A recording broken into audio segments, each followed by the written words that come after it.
Welcome to Picks with the Professor, the sports betting show hosted by a former statistics professor. This is your host, Professor Sides, and we're here for Thursday, November 6th, college basketball. Apologies for no show yesterday. We've had a little hard time here with scheduling, trying to coordinate. As you can see, I'm all alone here tonight. Everyone's in the early season, but Wednesday slate also really short, not really a lot happening.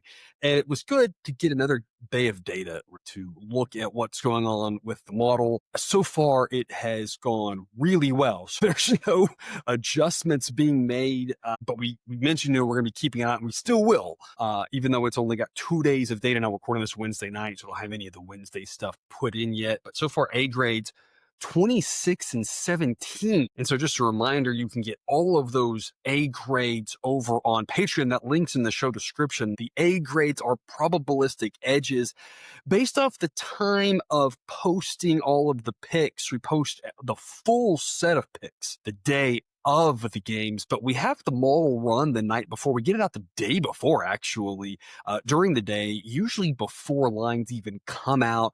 And then here night before, we can go ahead and make some picks off of some early lines. Folks, you can attack these early numbers, and they have been moving a lot. You may have noticed that here, that Purdue line, for instance, moved through where it actually finished. We got it at 29. It won at 29.30. I believe 31 was the push point, but we saw it out to 33, 34 even, kind of where the said it should be, even though they weren't able to quite win by that much. The day that San Diego State line that we talked about moved a ton as well, and they covered no matter what number you laid. But we've seen a lot of movement here. Always happens in college basketball. You can get in on that early action where the model does even better than this, even better than 26 and 17 if you get those early numbers. All of that over on Patreon. The link in the show description. Very affordable, multiple price packages for you there. You'll get grades on every single game, side and total. ABC, love, like, lean is kind of the way we like to think about it here for these player-based models. So some quick information about that before we get into the games here. Again, we're emphasizing value, long run. One game is crazy, and we'll talk about a couple of the crazy games that some of these teams have already been in. And so again, as a reminder, we're not trying to say we know exactly what will happen, because nobody does, right? We're just trying to say on average, we think there's 2 points, 3 points, 4 points of value here. And that's what's going to help us win in the long run. So unfortunately, we can't say, exactly what will happen. We just try to say in general, this is where the edge, and this is how you make money, not by trying to predict what will happen in one game, but trying to say on average, where do we have good edges? That's what the model helps us do. It's what we try to do here. We've done pretty well so far here in this early season. And again, if you're with us over on Patreon, we really appreciate your support. They're helping us keep the lights on here, as that's important. We got medical bills like crazy, folks. Many of you know our youngest has a rare genetic condition that fewer than 150 people in the entire world have been diagnosed with. But on top of that, Mrs. Professor sliced her finger open today with a steak knife. If you're over on Discord, you got to see the pictures of the stitches afterwards. I didn't share the picture with all the blood. But folks, we need all the support we can get, because we just can't stay out of trouble here in the Sides household. But without any further ado, we'll get to our spotlight game for Thursday. Obviously not quite the same caliber of spotlight game that we had on Monday and Tuesday, with some real strong ones out the gate. But Illinois State, Ohio, a sneaky under the radar game that should be very competitive. Illinois State, the better team according to the model, but on the road. I think it should be a good contest. Two mid-majors, probably neither of them you're going to see maybe playing in March, but one of the better basketball games quality-wise that you're going to get here on Thursday night. But instead of taking the side, we're actually going to take the total. We're going to go over 159. It's an A grade according to the model, which says the average game has about 164 points. Illinois State has yet to play a game, but we believe their offense to be better than their defense by a large margin. Same with Ohio. And folks, that was on display in spades in their first game with Ohio. They played Arkansas State in a game that had 174 points. And it wasn't really like it was just lights out, lucky 3-point shooting. Ohio in that game only shot 31% from three. They allowed 37%. Both those pretty run-of-the-mill numbers. Not to say this game gets to 174, but Illinois State profiles to be similar to Arkansas State in that they also project to be a higher scoring team. Their pace is going to try to slow down a little bit more. And so that's why we're only projecting 164. But with all the high scoring in college basketball we've seen, this game's being priced like it'll be a little bit high scoring. Model thinks it'll be a lot high scoring, that Ohio's torrid pace, great offense, terrible defense is going to set them up for a lot of barn burners. And the idea from the model is maybe the market hasn't really caught up to just how high scoring Ohio will be. So it should be a close game, one of your higher quality games. We think a lot of points, so a good one to invest in there on Thursday night at 7 p.m. Eastern. And again, here on screen, you can see just a sneak peek of all the extra information you get, not just all the picks, but ranks, efficiencies, all sorts of stuff broken down by game for every single game. More information than you'll know what to do with when there's a big slate. So again, we're projecting here on average 82-80, and if it does, we get overtime. So a bonus possibility for getting that over. So never a bad thing to be playing it over in a game that might be tight, might get late fouls, things like that. So a lot of ways this gets over. We like that. The best B side, Jackson State at Louisville. Louisville minus 32.5, folks. I never know where the number's going to go, but we have seen an early trend where favorites have been bet up. And I assume the books are going to start opening lines that are higher and higher in order to prevent that. So it's always a cat and mouse game, right? It's not to say we want to lay the number with every big favorite, especially as the books aren't dumb. And if they've got money coming in here early on, they're trying to figure out a couple different things, right? To be completely honest, they're trying to figure out how to make all the money they can off the same game parlays and stuff. That's its own side thing. But in general, they're going to be opening up these numbers more towards where they think they're going to get bet as they see that happening. So this isn't to say bet every big number, but this is one that we think is going to get bet up even higher. And so we're going to grab it at 32.5 as a B grade in this one. Sideline says they win by an average of 36.5. Louisville right now, according to Sideline, number 5 in the country. Jackson State, number 306. Massive mismatch. Not really a lot to talk about X's and O's, but I want to mention in this, of course, if you caught their first game against South Carolina State, Louisville got up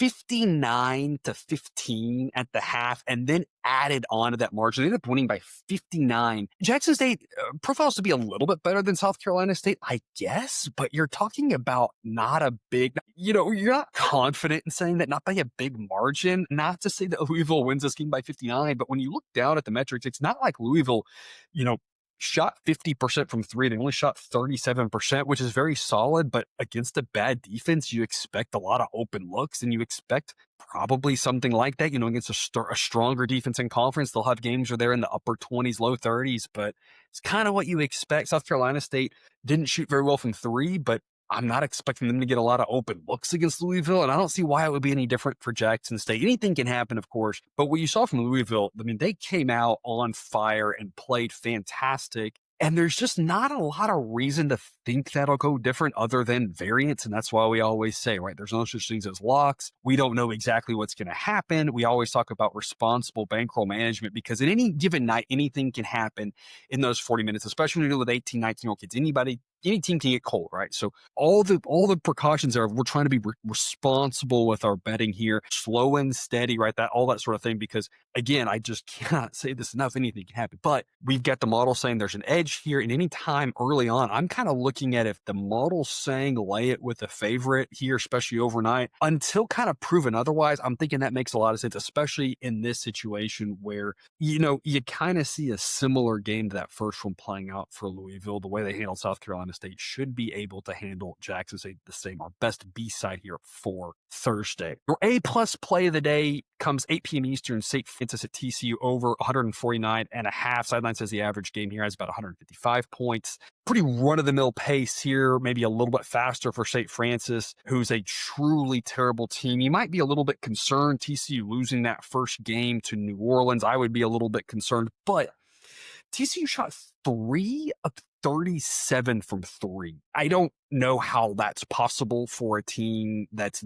as good as them. Not to say that they're a great team, but 3 of 37 should only be happening from the Mississippi Valley States of the world. No offense to those kids, obviously, but they are the easy, punching bag, being the seller of college basketball. You expect a much better performance here in this game, and the pace was there. It wasn't like New Orleans just shot lights out from three. If TCU hits a reasonable number of threes in that game, not only does that game have the 170 points in or something, TCU probably wins by the margin we expected them to win by. So I'm not overly worried about a game like that. And in fact, that TCU didn't score that many points might actually be what's giving us a little bit of value on this game, keeping this total down. But I expect a fairly similar game as that first one, with TCU to make a few more shots. And again, as I'm always preaching here, anything can happen. You saw it in that first game with TCU. Nobody expects them to lose again. Nobody expects them to shoot like that. They play that game 100 times. 30 of 37 from three is probably the worst that they do in any of them, right? Any of the 100 games. And so that's why we always say you just never know. You should never be that confident, right? When we're talking about spreads, I mentioned this in our last show, our language and our attitude should be we're 55%, maybe 60% really is the max confidence we can have. We have to understand that means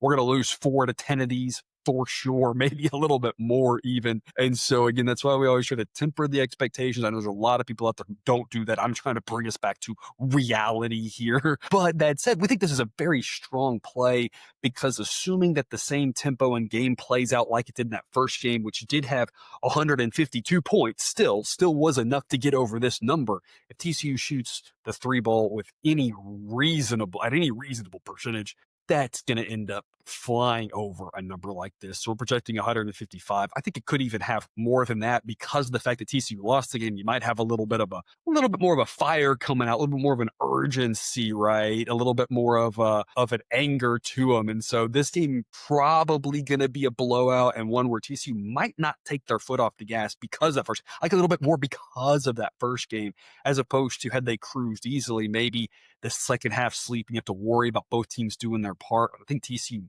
might do their part alone after being upset in that first game here. So you go over 149 and a half, A grade for A plus play of the day. And we'll wrap it up going out to the West Coast, Denver at Washington for 10 p.m. Eastern game. C's get degrees, folks. So we're going to take Washington minus 26, only a C grade, but kind of lather, rinse, repeat talked about with the Louisville game with regards to some of these bigger numbers. Sideline says by 28. So I'm not laying, a number. I'm not laying 26 if the model says only lay 24 over that. I'm saying, hey, maybe it gets bet up even more. I don't know. I just don't want to have to worry about that. Model says this should be higher. We've seen that trend. And so I'm going to go ahead and lay it with Washington here. Big mismatch, of course. Washington good enough to be top 50 according to Sideline. Denver bottom 50. And when you look at that first game, I liked about Washington, they were projected according to Sideline to score 93 points, and they put up 92.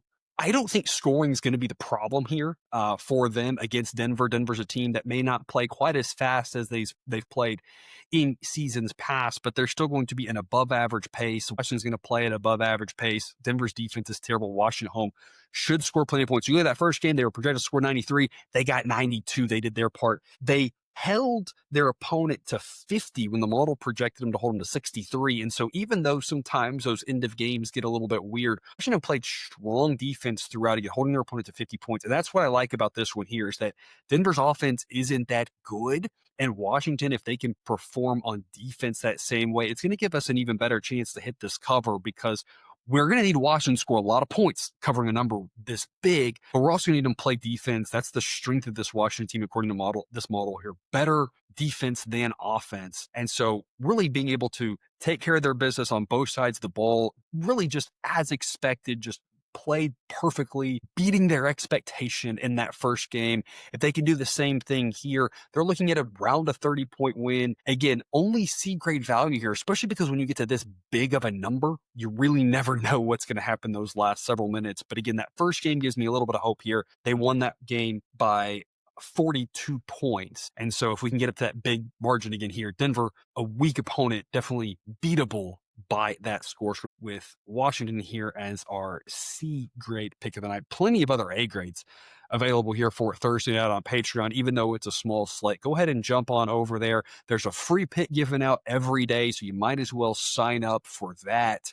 But then you can go ahead and get extra picks, extra insights by just seeing our Discord chat. And again, helping us keep the lights on here for $5 a month. You can get all the picks without all that extra information if you're just looking for our recommended picks. Not all the A grades, but just the recommended picks that we make, a handful of extra plays to make each day for $10 a month. And if you want all the A grades, all the information, all the everything, only $19.99 a month over on Patreon. We encourage you to check that out. Don't forget to like, comment, and subscribe. Hopefully we can keep things rolling here early in the college basketball season. And again, I'm preaching the same things over and over again. I'm preaching the right mindset, because remember, with the right mindset and the right model, you can always win more when you win than you lose when you lose.